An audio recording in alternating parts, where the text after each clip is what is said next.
Welcome back to Arifureta Anime Review episode number 24. We're reviewing the 30th episode series known as, which is also the title of the 4th chapter of the book, which they did not finish after this episode. It is known as The Empire versus the Strongest Rabbits. Rabbit season. Duck season. Rabbit season. Duck season. Oh, in case you're curious, that is actually a gag from a short clip of Daffy Duck and Elmer Fudd arguing what type of season either it's rabbit season or it's duck season. And then the last thing is basically Elmer Fudd season, which I thought was so funny. Yes. So, this episode opens up with 2 guards getting killed by rabbit beastmen. Yes, because they made comments about the fact they wanted to torture rabbit beastmen. So the Hello Tribe basically is killing various soldiers throughout the episode. Meanwhile, though, Hajime and the girls proceed to go to the party. By the way, let me show off the dresses because the anime did adapt the dresses. Though in the case of Shizu, they actually don't have her wear this coat, but she does wear this dress. Corey wears this dress. Tio wears this dress. I think they made her dress a little short in the anime. And this is used, and the way it looks in the episode, yeah, it looks like a wedding dress. I do not know why they had her wear this for. Also, they kept basically Lily's dress same in the book too. She was a black dress in the anime. So, basically, just everyone starts dancing. First, you have... Of course, everyone's like, what's going on with Lily? Why does she look different? What's her dress? And, of course, I think it was Corey mentioned the other girls that Hajime is saying for being assaulted. And the other girl's like, what? And, of course, Hajime does not want to talk about it because he wants to dance with you. Yep, he proceeds to dance with her, and then Lily dances with him. Of course, she thanks him. It's like, if I ask for help, you can help me, if needed. And of course, you hear basically see him wearing like an earpiece.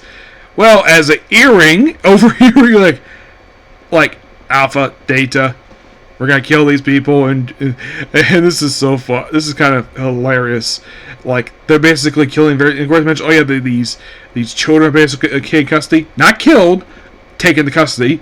My guess is because they're not here to kill the children of the Emperor. They're not here to kill them at all.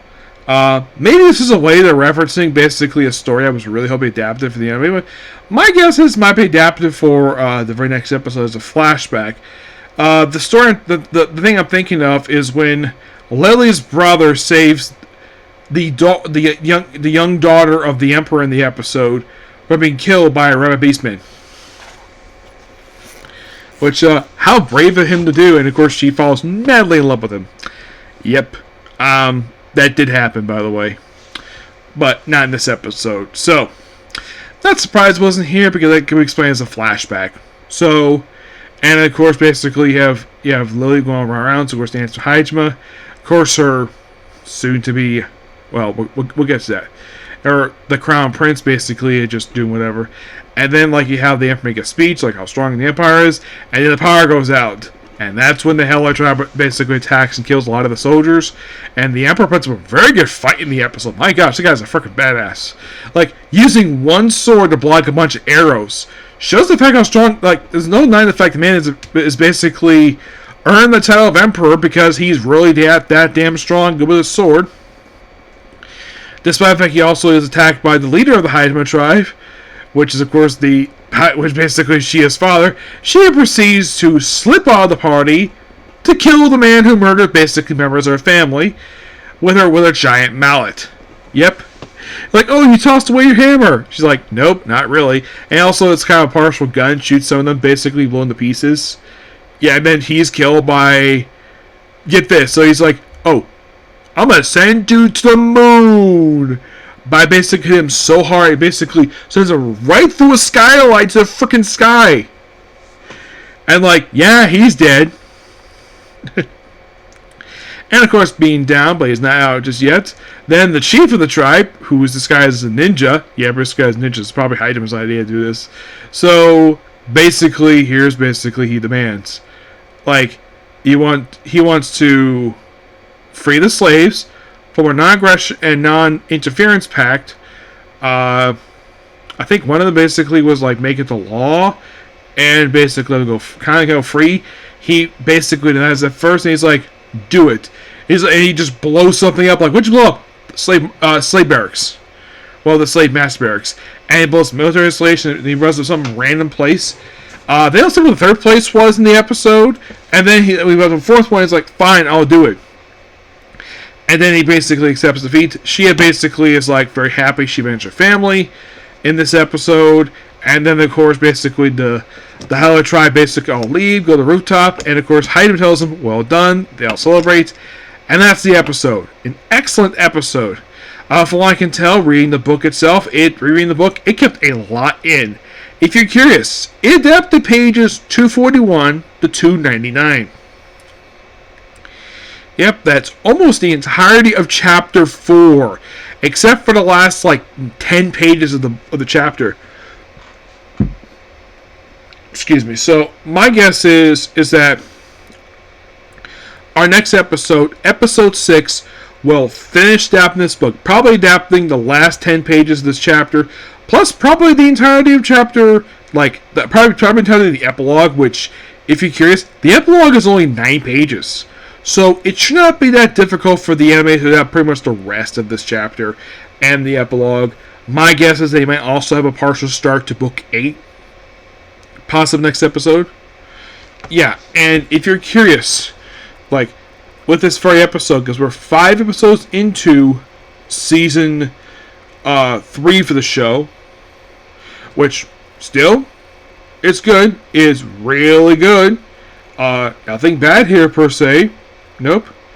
We have, with this episode being the 4th one, actually, the 4th one. The 4th episode, we have exactly 12 more left to go. So, look at my calendar. Let's see. 1, 2, 3, 4, 5, 6.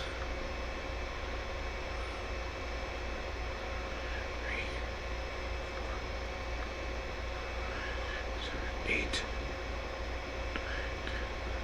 So basically, by January 27th, unless we have a delay,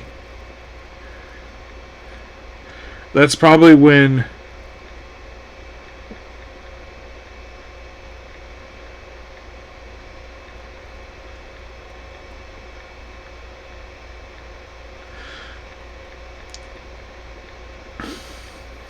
the season will wrap up.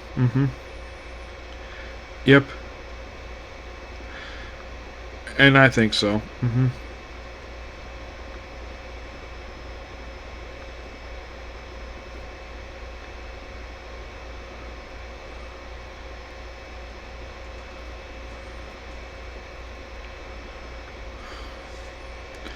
Yeah, I think so. Yeah.